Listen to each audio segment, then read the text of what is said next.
오늘날 많은 사람들이 진정한 인생의 방향을 모르고 헤매이면서 살아가고 있습니다. 특별히 청년들은 취업, 관계, 미래에 대한 불안 속에서 무엇인가 속하고 싶어 하고 또 의미 있는 삶을 살고 싶어 합니다. 어딘가 진정으로 가치 있는 일을 발견하고 거기에 헌신하고 싶은 깊은 갈망이 있다고 믿습니다. 오늘 성경은 우리의 그 깊은 갈망을 만족시키며 사는 길이 무엇인지를 우리에게 제시해 주십니다. 그 길은 바로 예수님의 제자로 부름받아 사는 길입니다. 내가 누구인지를 깨닫고 누구를 따르는지 알고 왜 사는지 아는 것, 그것이 청년에게 가장 필요한 일입니다. 그리고 그것을 한 단어로 말하면 인생의 비전이라고 말할 수 있습니다. 그러므로 우리의 인생에 있어서 진짜 필요한 것은 예수님의 제자로서 명확한 정체성과 방향성을 가지고 사는 일일 것입니다. 그런데 그 길을 가는 것을 방해하는 길이 있습니다. 방해하는 일이 있습니다. 그것은 바로 무리의 길입니다. 교회에 나오고 예배에 참석하고 찬양도 부르지만 헌신하지 않는 삶, 은혜는 누리지만 대가는 지불하지 않는 삶을 따르는 것이 바로 이 무리의 길입니다. 오늘 본문을 통해서 저는 제자의 길과 그리고 우리가 경계해야 할 무리의 길을 여러분과 함께 살펴보기를 원합니다. 그래서 우리의 부르심과 비전을 깨닫는 저와 여러분이 되시기를 예수님의 이름으로 축복합니다. 먼저 오늘 본문이 되는 상황을 살펴보고자 합니다. 예수님께서는 오늘 읽은 본문 바로 직전의 말씀을 보면은 사람들이 이제 주님께 나아오자 귀신을 쫓아내시고 병든 자들을 다 고쳐주시는 그 사역을 행하셨습니다. 주님께서 이렇게 놀라운 일을 행하신 것이죠. 그러자 수많은 무리가 이 예수님께로 몰려옵니다. 이때 아마도 제자들은 굉장히 신이 났었을 것입니다.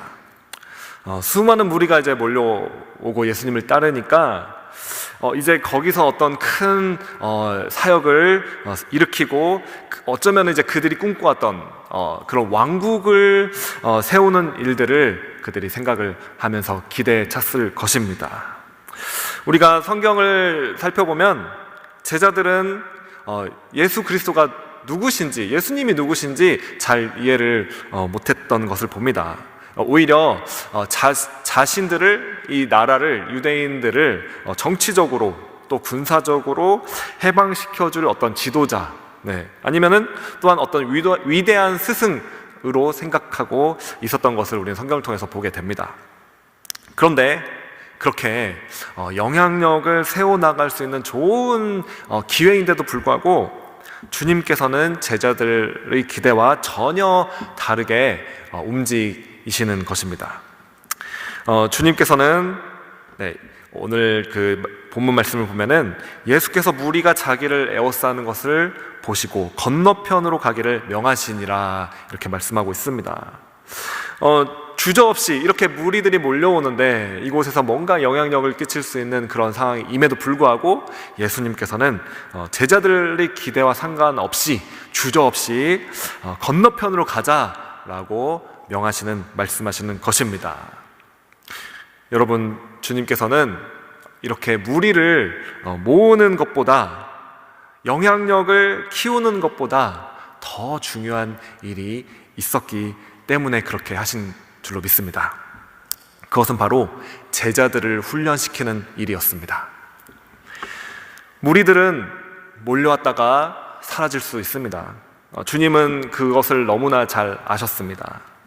거대한 무리가 이 귀신을 쫓아내고 병든 자를 고쳐주시니 열광하며 몰려왔지만 무리들은 또한 너무 쉽게 변덕스럽게 떠나갈 수도 있다는 사실을 주님께서는 알고 계셨습니다. 그리고 실제로 예수님의 공생의 기간 가운데 그런 일이 일어났습니다. 예수님께서 예루살렘에 입성하셨을 때 무리들은 열광하며 나뭇가지를 흔들며 옷을 바닥에 깔며 호산나 외치며 예수님을 환영했습니다. 그런데 며칠이 지나지 않아 그들은 폭동으로 변하여 예수님을 십자가에 못 박으라고 외쳤던 것입니다. 이렇게 무리들이 아무리 수만 명이 모인다 할지라도 그들만으로는 하나님의 나라를 세워갈 수 없다는 것을 주님께서는 잘 알고 계셨습니다. 그래서 결정적인 순간에 예수님께서는 이 무리가 아닌 제자들에게 집중하시는 것을 우리는 오늘 본문에서도 살펴볼 수 있고 또한 성경 여러 곳에서 살펴볼 수가 있는 것입니다.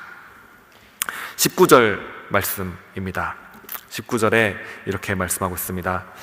한 서기관이 나와 예수께 아뢰되 선생님이여 어디로 가시든지 저는 따르리이다. 이렇게 말씀합니다. 이 본문을 보니까 이 수많은 무리들이 몰려왔는데 그 무리 중에 한 사람이었던 이 서기관이 이제 나옵니다. 그리고 그는 선생님이여 어디로 가시든지 저는 따르겠나이다 이렇게 고백을 하죠.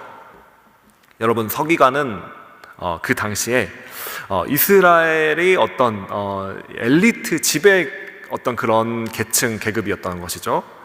학식이 있고 재력도 있고 정치적인 어떤 영향력이 있는 그런 사람이었습니다. 그는 예수님이 이 놀라운 능력과 또 그 사역을 보면서 크게 감동했던 것 같습니다. 병든 자를 치유하며 이 귀신들을 쫓아내는 그 장면에 그 기적을 보면서 굉장히 놀랐을 것입니다.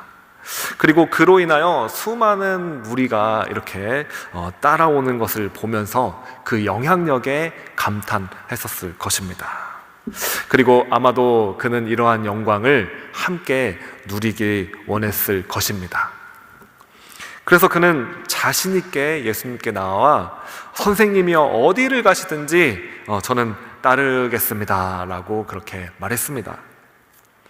그는 자신이 생각한 그런 기대를 가지고 제자가 되기를 원했던 것입니다. 그러나 여러분, 예수님의 대답은 어떠했습니까? 20절 말씀 보시기 바랍니다.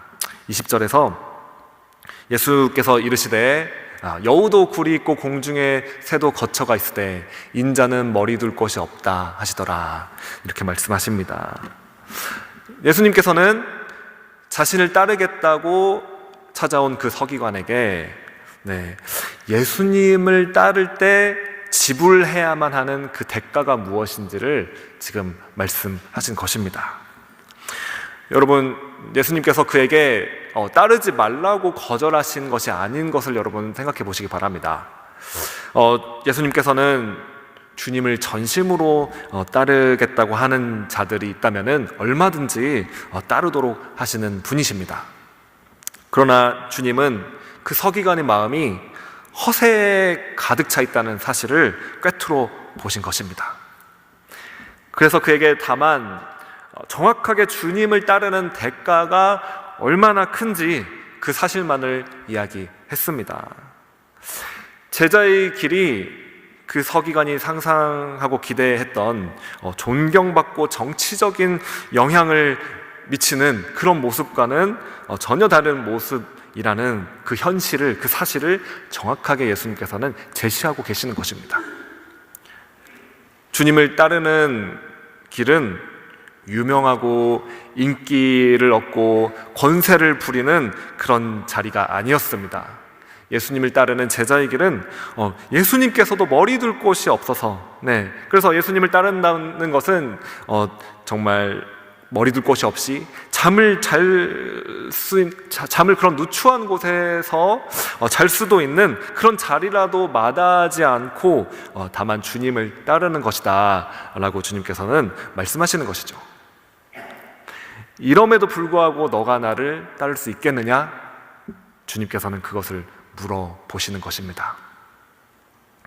안타깝게도 이 서기관은 다만 무리의 무리의 삶을 쫓던 자였습니다. 제자가 되는 현실을, 그 대가지보를 들은 그 서기관은 주님을 따르는 제자가 될 수는 없었던 것입니다. 만약에 그 서기관이 정말로 그럼에도 불구하고 주님을 정말로 사랑하고 대가를 지불하고 쫓아왔더라면은 그는 제자가 될 수 있었을 것입니다. 영원한 관점으로 볼 때 예수님이 제자가 될 수 있는 이 엄청난 그 특권을 누릴 수 있는 그 길을 지금 제시하시는 엄청난 기회의 순간이었던 것입니다. 그러나 여러분, 이 성경 어디에도 그 서기관이 이후에 제자가 되어서 따랐더라라는 구절은 찾아볼 수가 없습니다. 만약에 그가 제자가 되어서 따랐었더라면, 예수님을 따랐었더라면은 서기관이었던 제자 누구누구 이런 구절이 아마 어딘가에 나왔을지도 모르겠습니다. 그러나 그는 예수님을 따를 때 얻을 수 있는 그런 이익과 성공과 명예만을 쫓았던 무리의 길을 추구하였기 때문에 진정한 제자의 길을 따라갈 수가 없었던 것입니다. 21절 말씀을 보겠습니다. 21절에 제자 중에 또 한 사람이 이르되 주여 내가 먼저 가서 내 아버지를 장사하게 허락하옵소서 이렇게 구합니다. 여러분 참 재밌습니다. 성경이. 서기관은 예수님을 어디로 가시든지 따르겠다라고 이렇게 찾아왔는데 그와 대조적으로 이번에는 제자가 반대로 주님을 잠깐 떠나 있겠다 이렇게 부탁을 드리고 있는 것입니다. 이 대조적으로 이렇게 비교하면서 나오는 것이죠. 아버지가 죽어서 지금 장사하고 돌아오겠다라는 것을 이제 요청하고 있는 것이죠. 어떤 면에서는 도의적인 그런 일입니다. 당연히 그렇게 할 수 있는 일이죠. 오늘날의 기준에 의해서도 당연히 그렇게 하는 일이 옳은 전통일 수 있고 옳은 일일 수 있다는 것입니다. 그러나 주님께서는 그 요청을 단호하게 거절하십니다. 22절 말씀 한번 보시기 바랍니다. 예수께서 이르시되 죽은 자들이 그들이 죽은 자들을 장사하게 하고 너는 나를 따르라 하시니라 이렇게 말씀하십니다. 그 제자에게는 오히려 헌신을 지금 요구하십니다. 자신의 당연한 모든 권리나 다른 마땅히 해야 할 일들까지도 다 내려놓고 주님을 따를 것을 주님께서는 말씀하십니다. 어쩌면 너무하시는 것 아닌가 생각될 정도로 예수님께서는 지금 단호하게 주님을 따르라고 요청하시는 것입니다. 여러분, 제자의 길은 이런 것입니다. 주님께서 말씀하실 때 우리의 모든 생각까지도 다 내려놓고 그 주님만을 따를 수 있어야만 하는 것입니다. 지금 예수님께서 이 성경 본문의 이 상황 가운데 사역하시는 이 공생애의 짧은 이 기간 가운데 제자라면은 반드시 이 기간 동안 주님과 함께 있어야만 했던 것입니다. 그래서 주님께서 행하시는 일들을 다 보고 듣고 경험하며 그분이 말씀을 들었어야만 하는 것입니다.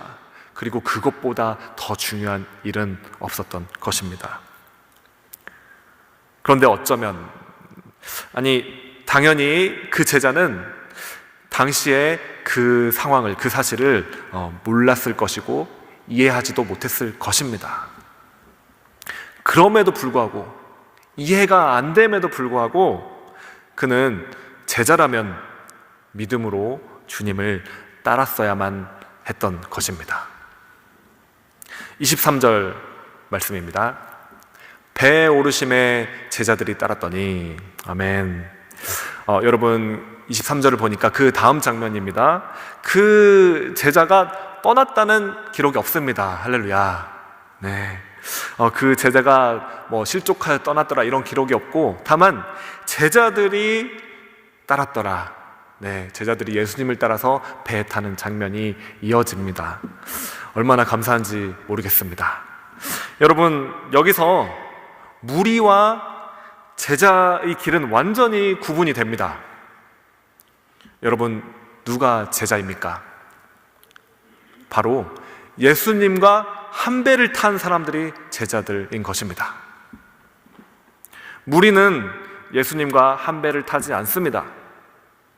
무리와 제자가 섞여 있다 할지라도 예수님께서 배를 타실 때 그 한 배를 타는 자들이 바로 제자인 것입니다.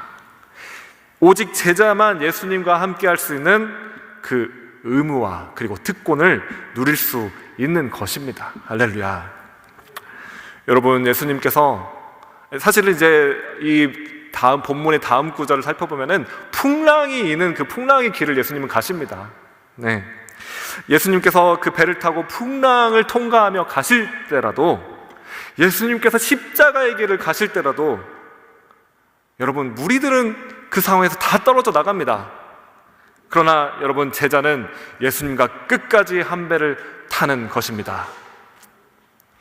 여러분, 오늘 본문에 나온 이 제자들 중에 한 사람인 그 제자는 자신의 아버지를 장사하지 못하는 엄청난 대가 지불을 하고 주님을 따랐어야만 했었던 것입니다.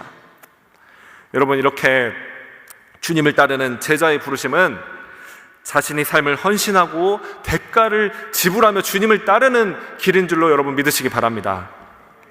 여러분, 저는 지금 어떤 특별한 사람들, 목사님들이나 전도사님들 같이 헌신한 어떤 교역자들만 대가를 지불하며 헌신해야 된다라는 그런 말씀을 지금 드리는 것이 아닙니다.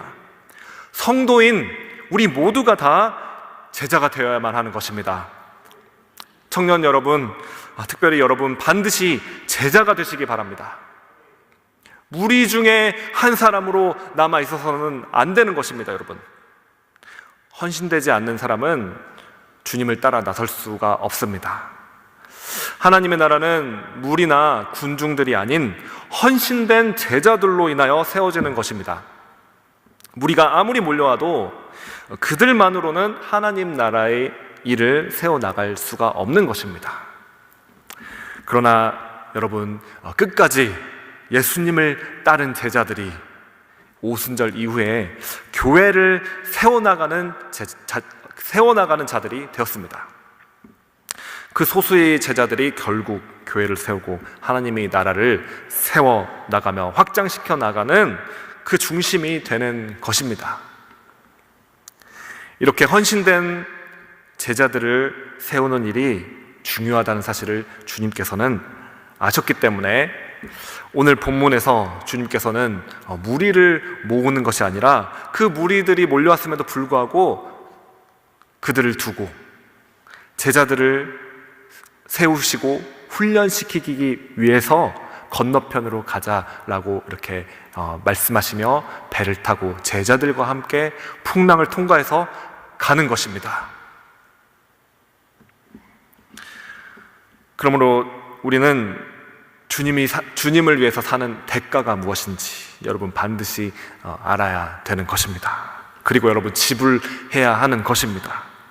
주님께서는 그렇게 제자들을 가르치시고 또한 헌신을 요구하신 것입니다. 여러분, 이 길이 바로 제자의 길입니다. 네. 어떤 특별한 사람에게만 이 길을 가라고 요청하는 것이 아니라 성도인 우리 모두에게, 제자인 우리 모두에게 그 주님의 부르심을 따라서 대가를 지불하며 주님을 따르도록 오늘 주님께서는 저 여러분에게 말씀하신 줄로 믿습니다. 여러분, 결론입니다. 제자의 부르심은 영원히 남게 될 가장 가치가 있는 가장 고귀한 인생의 비전입니다. 그리고 우리의 영혼 가운데 가장 만족이 있는 진정한 삶의 길이라는 사실을 여러분 기억하시기 바랍니다. 오늘 우리는 본문에서 두 종류의 사람을 보았습니다. 무리가 있었고 제자가 있었습니다. 무리는 예수님의 능력에 그리고 그 영광에 감동해서 몰려왔지만 대가 지불 앞에서는 그 대가를 지불하지 못하고 헌신하지 못하고 돌아섰습니다. 서기관처럼 예수님을 따르겠다고 자신 있게 말했지만 막상 머리 둘 것 없는 그 제자의 그 길, 그 현실 앞에서는 조용히 사라졌습니다. 무리는 왔다가 가버립니다. 그리고 아무리 많은 무리가 모여있다 할지라도 그들로는 하나님의 나라를 세울 수가 없습니다. 그러나 제자는 다릅니다. 대가를 알면서도 주님과 한 배를 타는 자들인 것입니다. 자신이 당연한 권리까지도 내려놓고 주님을 따른 그 제자처럼 모든 것을 내려놓고 주님을 따르는 자들이 바로 제자인 것입니다.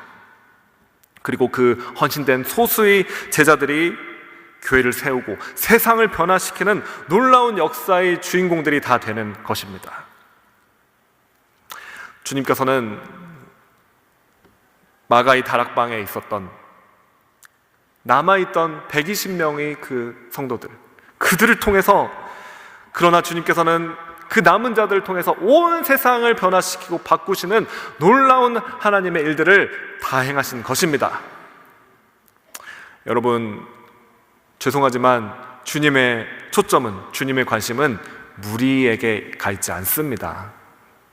주님의 초점과 관심은 언제나 제자들에게 있는 것입니다.